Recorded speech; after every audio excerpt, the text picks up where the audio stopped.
Halo, balik lagi nih di Belajar Arsitektur. Jadi pada hari ini kita akan membahas tentang macam-macam jenis atap. Nah, sebelumnya teman-teman sudah tahu kan atap itu apa?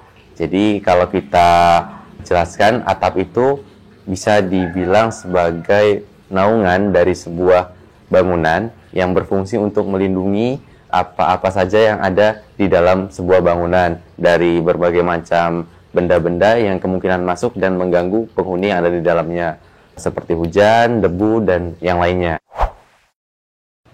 Nah, setelah mengetahui apa itu atap, tentunya bentuk atap kan yang seperti yang kita tahu nggak cuma itu-itu aja kan, teman-teman. Nah, kira-kira teman-teman bisa sebutkan nggak apa-apa jenis atap?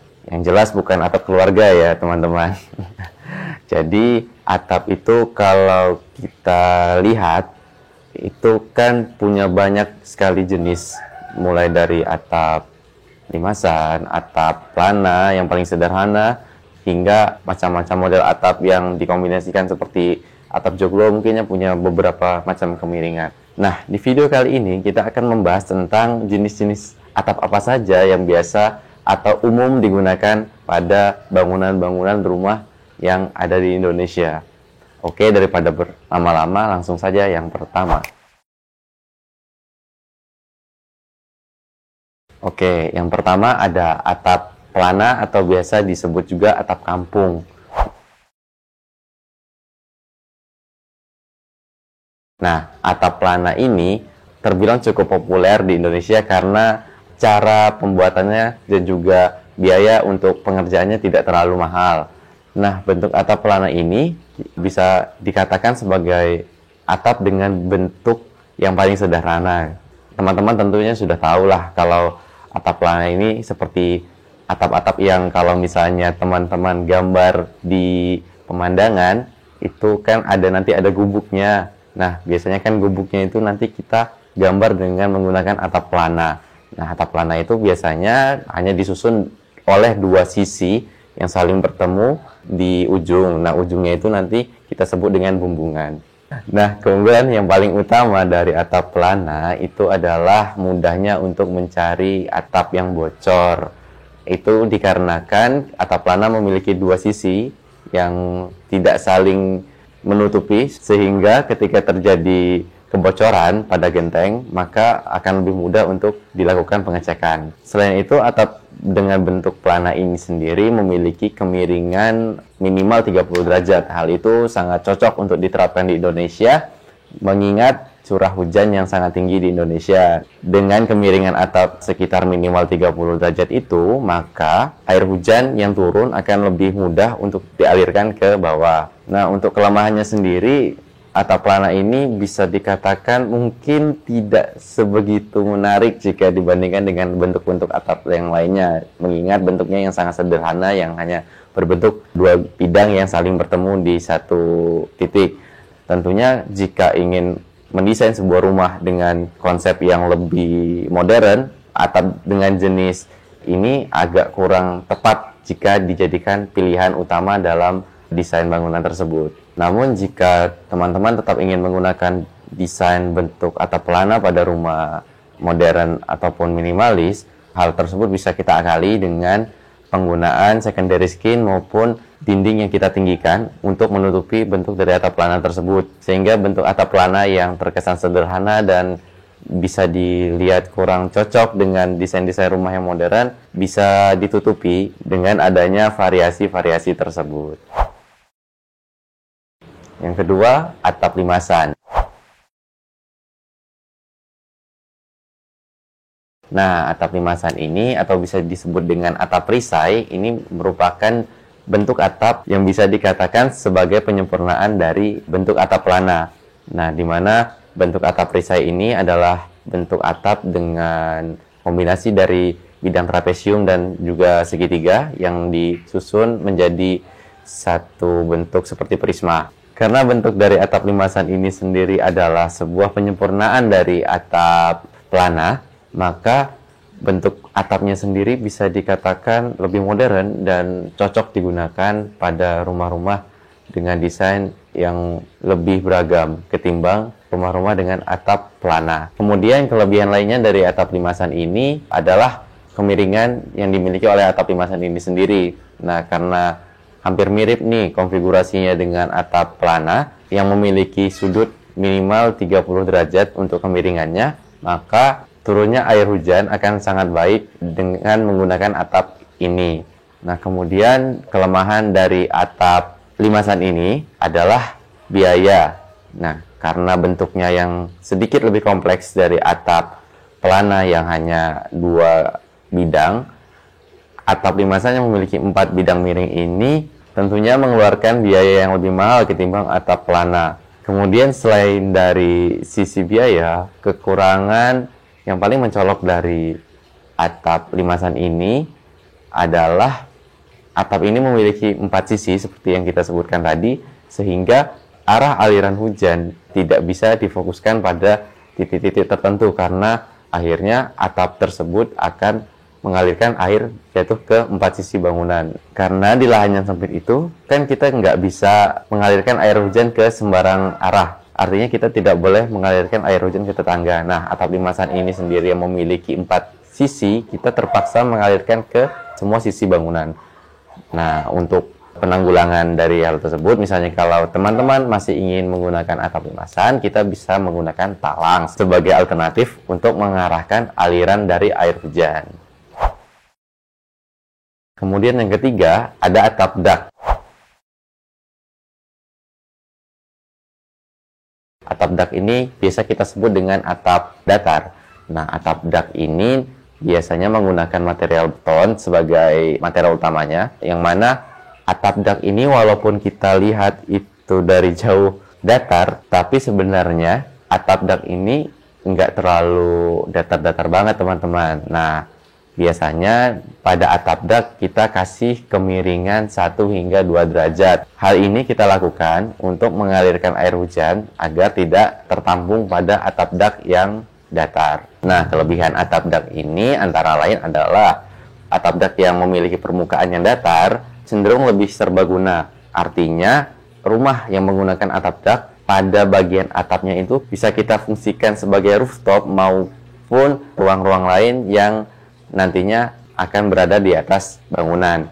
Mungkin kita bisa buat atap dak itu sebagai ruang santai, atau ruang untuk menjemur pakaian, ataupun ruang yang digunakan sebagai tempat untuk meletakkan tandon. Nah, selain dari keserbagunaannya ini, atap dak juga sangat memudahkan kita ketika kita ingin membuat sebuah rumah yang bisa dikatakan sebagai rumah tumbuh. Artinya misalnya kita ingin membuat rumah 2 lantai, namun kita tidak memiliki budget yang cukup untuk membuat rumah 2 lantai tersebut. Maka kita mulai dari lantai pertama, lalu kita biarkan atapnya itu menjadi atap dak.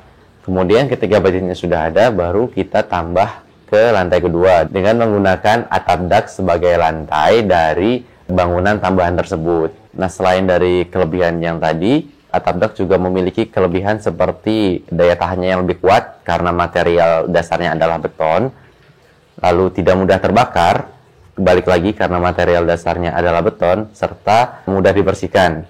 Karena atap dak, ya seperti lantai pada umumnya, kalau ingin membersihkan ya bisa kita sapu ataupun kita pel saja. Nah, kemudian kekurangan. Nah, kekurangan dari atap dak ini adalah dalam pengerjaannya, atap dak bisa dikatakan cukup membuat limbah. Artinya, pada saat pengerjaan, tentunya dalam pengecoran beton kita membutuhkan backcasting, yang mana sisa-sisa dari backcasting ketika dak ini sudah jadi tentunya akan terbuang. Nah, backcasting yang terbuang ini nantinya akan menjadi limbah, sehingga bisa dikatakan atap dak kurang direkomendasikan untuk bangunan rumah yang ingin mengajukan sertifikat green. Kemudian atap dak ini juga rawan terhadap bocor. Sebenarnya kebocoran pada atap dak lebih karena kesalahan ketika pengerjaannya. Artinya mungkin cor-corannya kurang bagus atau komposisi dari betonnya yang kurang baik. Kemudian atap dak ini memiliki juga kekurangan, yaitu mudah diserang lumut karena bahan dasarnya adalah beton, lalu mudah menumpuk sampah, apalagi jika misalnya atap dak ini di sekelilingnya banyak pohon, nanti daun-daun dari pohon itu bisa numpuk di atap dak itu. Tapi dengan catatan, atap dak yang tertumpuk sampah itu adalah atap dak yang tidak dibersihkan ya teman-teman. Jika teman-teman rajin membersihkan, maka atap dak akan bisa selalu bersih. Selain itu, atap dak bisa dikatakan kurang cocok diterapkan di iklim Indonesia karena atap dak itu memiliki permukaan datar yang lebih banyak menyerap radiasi panas dari matahari. Nah, misalnya kalau kita menggunakan atap dak, maka konsekuensi utamanya ruangan akan lebih cepat panas ketimbang atap-atap dengan jenis lainnya. Kemudian yang keempat, ada atap sandar. Nah, atap sandar ini bisa kita sebut juga sebagai atap lean-to.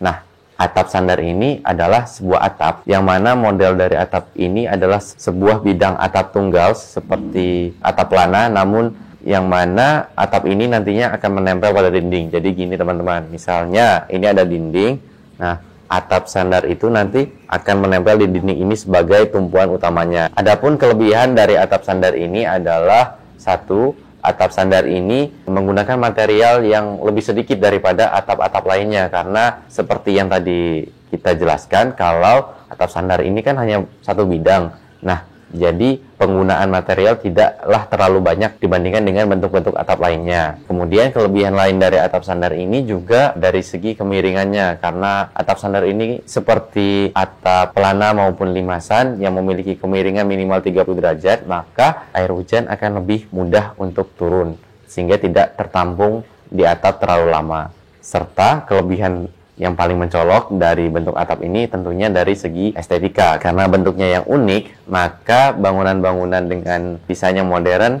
seringkali menggunakan atap sandar sebagai bentuk atapnya. Nah, sedangkan kekurangan dari atap sandar ini sendiri adalah, balik lagi nih, walaupun tadi kita katakan kelebihannya adalah memiliki kemiringan 30 derajat minimal, namun dengan hanya memiliki satu bidang yang miring, maka otomatis jika bangunan memiliki bentang yang lebih lebar, otomatis dengan kemiringan yang curam seperti 30 hingga 45 derajat, kemungkinan nantinya plafon dari ruangan akan sangat rendah. Apalagi jika kita ingin mengejar proporsi dari bangunan, maka penggunaan atap sandar akan kurang direkomendasikan pada bangunan yang memiliki bentang yang cukup lebar. Lalu kekurangan selanjutnya adalah atap dengan bentuk atap sandar ini kurang cocok digunakan pada daerah yang sering diterpa oleh angin kencang. Karena tidak seperti atap limasan maupun pelana yang saling mengunci pada kedua sisinya, atap sandar ini hanya bertumpu pada dinding sehingga tidak terlalu kuat terhadap gaya lateral atau gaya yang bergerak secara horizontal. Kemudian jenis bentuk atap yang kelima adalah atap kupu-kupu. Nah, atap kupu-kupu ini sendiri seperti namanya ya, atap ini bentuk seperti huruf V, yang mana atap ini bisa kita bilang sebagai kebalikan dari atap pelana, di mana pada atap pelana, dua bidang miring bertemu pada sisi yang lebih tinggi, sedangkan pada atap kupu-kupu, dua sisi atap yang miring tersebut bertemu pada sisi yang lebih rendah. Nah, atap kupu-kupu ini sendiri karena bentuknya yang unik seringkali digunakan pada bangunan-bangunan rumah modern serta rumah-rumah yang mengusung konsep tropis. Kelebihan dari atap kupu-kupu ini antara lain adalah atap kupu-kupu memiliki bagian sisi luar yang lebih tinggi jika kita bandingkan dengan bentuk-bentuk atap lainnya karena bentuknya yang V tersebut. Jadi pada permukaan bagian luar, jika kita ingin memberikan bukaan yang besar pada bangunan dengan bentuk atap kupu-kupu, maka hal tersebut memungkinkan. Nah, adanya bukaan yang besar pada bangunan tersebut, secara otomatis pencahayaan alami akan lebih maksimal pada rumah-rumah yang memiliki bentuk atap kupu-kupu.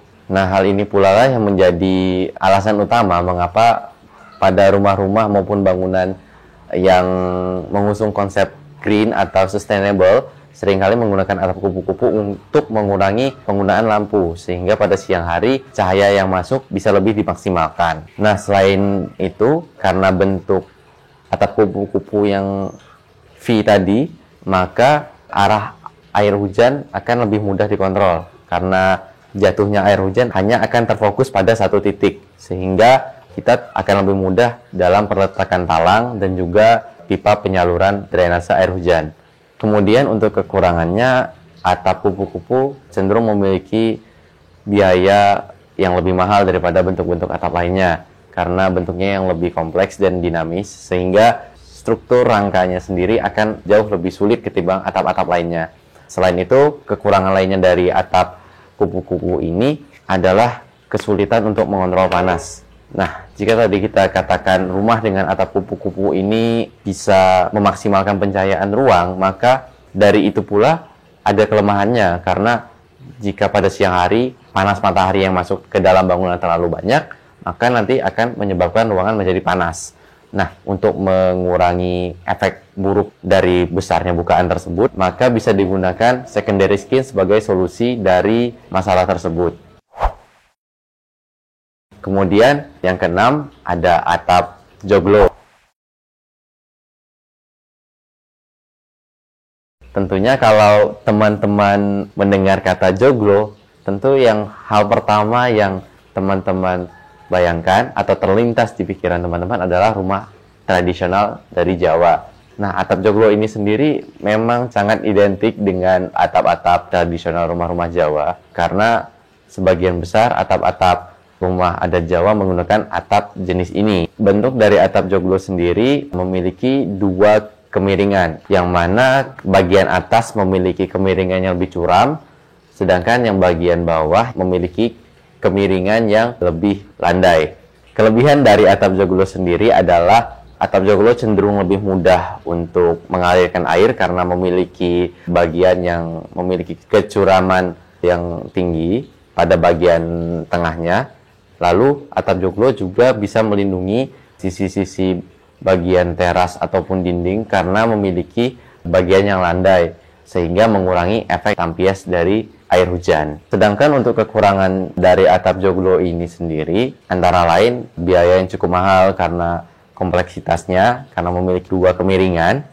Lalu kekurangan lainnya pada atap joglo terdapat lembah pada pertemuan sisi atap yang curam dan atap yang landai, sehingga rawan terjadi kebocoran. Maka diperlukan pencegahan untuk mengurangi risiko dari kebocoran tersebut. Selain itu, atap joglo karena sudah terlalu identik dengan rumah tradisional, akan sangat sulit diterapkan pada rumah-rumah dengan gaya modern maupun minimalis. Yang ketujuh atau yang terakhir adalah jenis bentuk atap miring atau saltbox. Nah, atap saltbox ini sendiri atau atap miring memiliki bentuk yang asimetris dengan satu sisi yang lebih panjang daripada sisi lainnya. Rumah atau bangunan dengan bentuk atap saltbox ini sendiri muncul karena munculnya sebuah kebutuhan ruang yang banyak dalam suatu hunian. Nah, kelebihan dari atap saltbox ini sendiri antara lain atap saltbox memiliki kemiringan yang curam sama seperti atap plana maupun atap sandar, sehingga kemiringan yang curam tersebut mengakibatkan air hujan lebih mudah untuk dialirkan ke talang maupun ke saluran drainase. Nah, kemudian bentuk atap saltbox ini sendiri seperti tadi muncul karena adanya isu tentang kebutuhan ruang yang semakin meningkat pada suatu hunian. Nah, atap saltbox ini karena memiliki sisi yang lebih tinggi, maka bagian yang lebih tinggi tersebut nantinya akan bisa dimanfaatkan sebagai ruangan. Mungkin teman-teman kalau pernah lihat seperti loteng, nah dengan penggunaan atap saltbox ini nantinya bisa menciptakan ruang alternatif seperti loteng tersebut. Nah, kemudian kelebihan yang lainnya adalah atap saltbox ini memiliki bentuk yang unik sehingga bagus jika kita lihat dari sisi eksterior.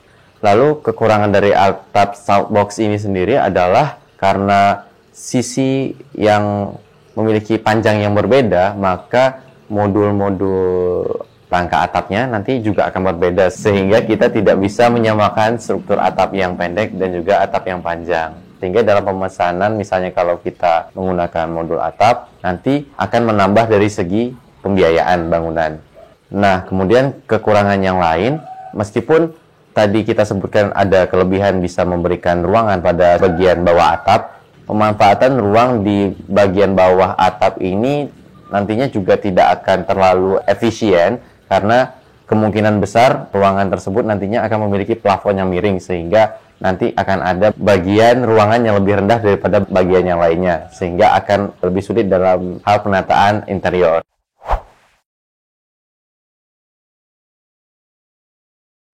Nah, oke teman-teman, kira-kira seperti itu penjelasan singkat tentang berbagai macam bentuk atap yang umum digunakan pada hunian yang ada di Indonesia pada khususnya. Nah, kalau begitu sekian video kita hari ini. Jika teman-teman ingin menanyakan sesuatu, bisa langsung teman-teman tanyakan pada kolom komentar yang nantinya bisa kita jawab melalui konten selanjutnya maupun kita balas langsung melalui komentar. Nah, jangan lupa like serta subscribe channel Belajar Arsitektur sehingga teman-teman bisa menambah wawasan tentang dunia arsitektur dan interior. Oke teman-teman, sekian video kita kali ini. Sampai jumpa di Belajar Arsitektur selanjutnya.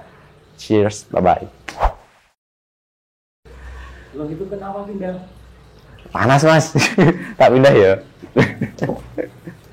Maaf ya teman-teman, karena di sini panas tadi tempatnya, jadi kita geser sedikit ke tempat yang lebih teduh. Panas mas.